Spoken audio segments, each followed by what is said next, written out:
محترم ناظرین، السلام علیکم ورحمۃ اللہ تعالیٰ وبرکاتہ۔ میں غلام عاصم مونس، خادم تدریس و افتاء دارالعلوم انوار مصطفیٰ، رمضان نگر، تیلی باغ، لکھنؤ۔ امید ہے کہ آپ تمامی حضرات بخیر ہوں گے۔ اللہ تبارک و تعالیٰ آپ سبوں کو اپنے حفظ و امان میں رکھے۔ آج پھر ہم آپ کے سوالات کے جوابات کے ساتھ حاضر ہیں۔ شروع کرنے سے پہلے عرض خدمت یہ ہے کہ اگر ابھی تک آپ نے ہمارا یوٹیوب چینل یا فیس بک پیج اصیل حرم سبسکرائب نہیں کیا ہے، لائک نہیں کیا ہے، تو سبسکرائب کر لیں اور لائک کر دیں پیج کو، تاکہ ہر آنے والی اپڈیٹ آپ تک آسانی کے ساتھ پہنچ سکے۔ ایک سوال ہے کھٹیما اتراکھنڈ سے جناب سہیل احمد صاحب کا۔ وہ کہتے ہیں کہ مسلمان عورت اگر نادانی میں کسی غیر مسلم سے زنا کر لے تو کیا وہ کافر ہو جائے گی؟ کیا اس کے سارے اعمال اکارت کر دیے جائیں گے، برباد کر دیے جائیں گے؟ تو دیکھیں، زنا مسلم سے ہو یا کافر سے، کسی سے بھی ہو، ناجائز و حرام ہے، سخت گناہ کبیرہ ہے، جہنم میں لے جانے والا فعل ہے۔ البتہ اگر کسی نے زنا کر لیا تو وہ دائرہ اسلام سے خارج نہیں ہوگا، وہ کافر نہیں ہوگی، سخت گنہگار ہوگی، اس پر تجدید ایمان بھی فرض نہیں ہے۔ ہاں، البتہ توبہ فرض ہوئی ہے، وہ صدق دل سے توبہ کرے، اور اگر توبہ نہیں کرتی ہے تو مسلمانوں پر لازم و ضروری ہے کہ اس کا بائیکاٹ کریں۔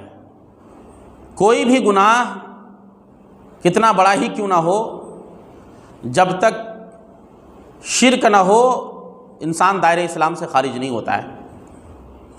ہاں، اگر ایسے گناہ کو حلال جانا ہو، جائز سمجھا ہو، جس کا گناہ ہونا ضروریات دین کی حد تک ہے، تو وہ شخص کافر و مرتد ہے، وہ دائرہ اسلام سے خارج ہو جائے گا۔ لہذا اگر کوئی زنا کی حلت کا قائل ہو تو وہ کافر و مرتد ہو جائے گا، اس پر توبہ، تجدید ایمان، تجدید نکاح جو ہے ضروری ہوگی۔ ایک سوال ہے جناب ہاشم بھائی کا، لکشمی نگر، دہلی سے۔ وہ کہتے ہیں کہ کیا قیامت کے دن مسلمانوں اور کافروں یعنی ان دونوں کو اللہ کا دیدار ہوگا؟ ہاشم بھائی، دیکھیں کہ دو مقامات پر اللہ تبارک و تعالیٰ اپنے بندوں کو اپنے دیدار سے مشرف فرمائے گا۔ ایک تو قیامت کے دن حساب کتاب کے وقت اللہ تبارک و تعالیٰ کافروں کو بھی دیدار کرائے گا، مسلمانوں کو بھی دیدار کرائے گا، مگر دونوں میں فرق یہ ہوگا کہ کافروں کو غضب اور قہر والا دیدار ہوگا، اور مومنین کو رحمت والا دیدار ہوگا۔ یعنی اللہ تبارک و تعالیٰ مومنین کی طرف نظر رحمت فرمائے گا اور کافرین کی طرف نظر غضب و قہر۔ اور ہر جمعرات کو اللہ تبارک و تعالیٰ مومنین کو جنت میں اپنے دیدار سے مشرف فرمائے گا، اور جنت تو مومنین کے لیے ہے، مسلمانوں کے لیے ہے، اس لیے مومنین وہاں اللہ کے دیدار سے مشرف۔ ایک سوال ہے جناب مطیع الرحمن صاحب کا، دریاباد بارہ سے۔ وہ کہتے ہیں کہ کیا کوئی شخص گھر سے نکلا اور روڈ پر اس کا ایکسیڈنٹ ہو گیا، وہ انتقال کر گیا، کیا وہ شہید ہے؟ اور اگر شہید ہے تو کیا اس کی قبر کی تختی پر جو ہے شہید لکھوا سکتے ہیں؟ تو دیکھیں، سب سے پہلے آپ یہ سمجھیں کہ شہید کی دو قسمیں ہیں، ایک شہید فقہی اور دوسرا شہید حکمی۔ شہید حکمی کا مرتبہ الگ ہے اور شہید فقہی کا مرتبہ الگ ہے۔ روڈ میں ایکسیڈنٹ ہو جانے کی بنیاد پر اللہ تبارک و تعالیٰ اسے شہادت کا مرتبہ عطا تو فرمائے گا، مگر شہید فقہی کے برابر وہ مقام و مرتبہ اسے نہیں دیا جاتا۔ شہید فقہی کا مرتبہ الگ ہے، شہید حکمی کا مرتبہ الگ ہے۔ شہید حکمی کے احکام الگ ہیں، شہید فقہی کے احکام الگ ہیں۔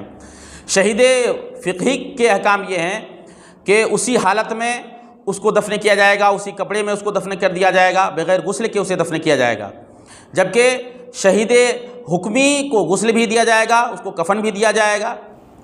لہٰذا پوچھی گئی صورت میں جو آپ نے پوچھا ہے کہ کیا اس کی قبر کی تختی پر شہید لکھوا سکتے ہیں یا نہیں، تو یقیناً اس کی قبر کی تختی پر آپ شہید نہیں لکھوا سکتے۔ ایک سوال ہے جناب تنویر ارشد کا، اوم پوری، لکھنؤ سے۔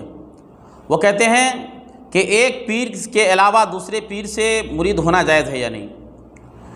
تو دیکھیں، ایک پیر سے زائد پیروں کے ہاتھ میں آپ جو ہے ارادت نہیں کر سکتے۔ ہاں، البتہ اگر آپ اپنے پیر کے علاوہ کسی جامع شرائط پیر کا فیض حاصل کرنا چاہتے ہیں تو اس سے جو ہے آپ طالب ہو سکتے ہیں، ان سے فیض حاصل کرنے کے لیے طالب ہونا یہ شرعاً درست ہے۔ مگر یہ بات ذہن میں رہنی چاہیے کہ آپ جن سے طالب ہو رہے ہیں اس کے اندر بھی وہی 4 شرائط پائے جانی چاہیے جو شرائط پیر ہونے کے لیے ہیں، یعنی سنی صحیح العقیدہ ہونا، عالم ہونا، اتنا علم رکھتا ہو کہ وہ ضروریات کے مسائل کتب فقہ سے نکال سکیں، فاسق نہ ہونا، اور اس کا سلسلہ حضور صلی اللہ تعالیٰ علیہ وسلم تک جو ہے متصل ہونا ضروری ہے۔ اگر ان چاروں میں سے کوئی ایک شرط نہیں پائی گئی، نہ وہ پیر ہو سکتا ہے اور نہ ہی آپ اس سے طالب ہو سکتے ہیں۔ اللہ تبارک و تعالیٰ ہم سبوں کو اپنے حفظ و امان میں رکھے اور جب تک دنیا میں رکھے مسلک حق، مسلک مہذب، مسلک اعلیٰ حضرت پر قائم و دائم رکھے۔ السلام علیکم ورحمۃ اللہ تعالیٰ وبرکاتہ۔